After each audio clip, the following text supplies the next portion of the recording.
Alors, on va se pencher sur un sujet fascinant aujourd'hui, l'intelligence artificielle. Mais dans nos champs, oui, l'IA dans l'agriculture, on nous vend une véritable révolution, hein, des fermes plus vertes, des rendements incroyables, la totale. Mais la vraie question, la question qui fâche, c'est cette révolution, au fond, elle est pour qui? C'est ça qu'on va décortiquer ensemble.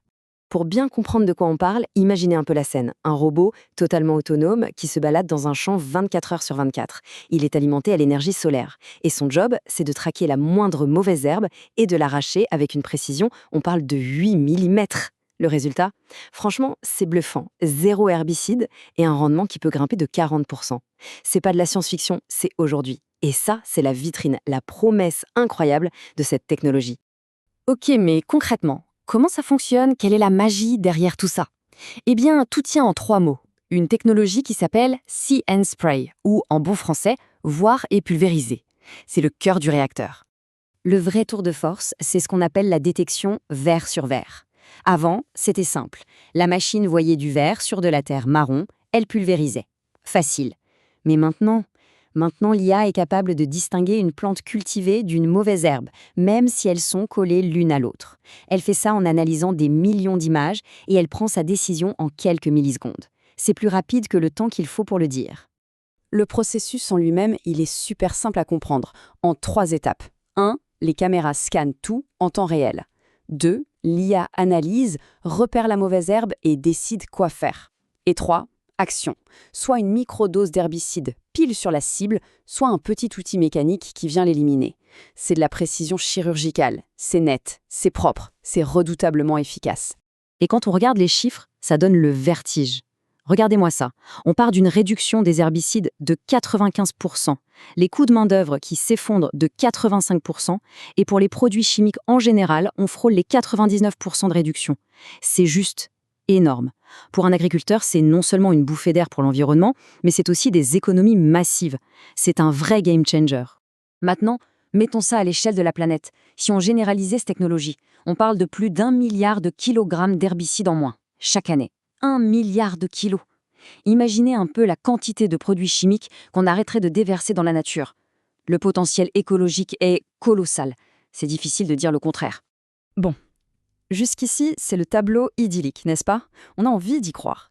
Mais, car il y a un mais, et il est de taille, c'est là que les choses se compliquent. On va parler de la grande fracture agricole. Parce que si la technologie est brillante, la vraie question c'est, elle profite à qui au juste? Et ces deux images, elles parlent d'elles-mêmes. D'un côté, le summum de la technologie, un monstre de précision qui coûte une fortune.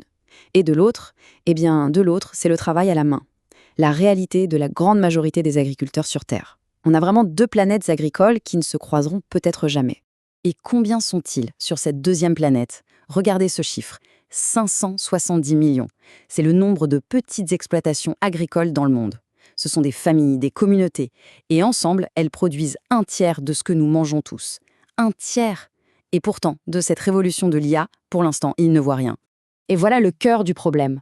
Cette IA, elle n'est pas neutre. Elle a été conçue pour des cultures bien précises, la laitue, les betteraves sucrières, bref, des cultures à haute valeur ajoutée cultivées dans les pays riches. C'est là que l'investissement est rentable. Mais pour le maïs ou le sorgho, les cultures de base qui nourrissent une bonne partie de l'humanité dans les pays en développement, rien. La technologie n'est juste pas faite pour ça. Et ça ne s'arrête pas là. On va maintenant creuser un peu plus loin, dans ce qu'on ne voit pas tout de suite, les angles morts. Car derrière les belles promesses se cachent des enjeux de pouvoir, d'argent et de dépendance. Alors tenez-vous bien, parce que là il y a un petit paradoxe assez savoureux.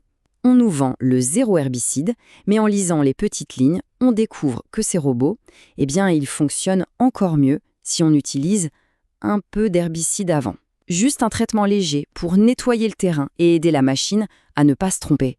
Alors oui, on réduit de 95%, c'est énorme, mais le zéro absolu, ce n'est pas toujours le cas. Et pour les petites exploitations, les obstacles s'accumulent. Il y a le coût, évidemment, c'est le numéro 1. Mais même si c'était gratuit, il y a le reste. Leurs terres sont souvent trop petites ou pas adaptées. Il n'y a personne pour les former ou réparer la machine. Et puis, il y a un manque total de soutien des politiques publiques pour les aider. C'est pas un obstacle, c'est un véritable mur. Alors, pour contourner le problème du prix, il y a une idée qui a l'air géniale sur le papier, le robot as a service. En gros, on n'achète plus le tracteur, on loue le service, on paie un abonnement. Ça rend la technologie accessible, c'est vrai. Sauf que ça crée une dépendance totale. C'est un peu comme si vous ne possédiez plus votre voiture, mais que vous payiez un abonnement à une seule marque. Si demain le prix double ou que le service s'arrête, vous êtes coincé, vous n'avez plus rien.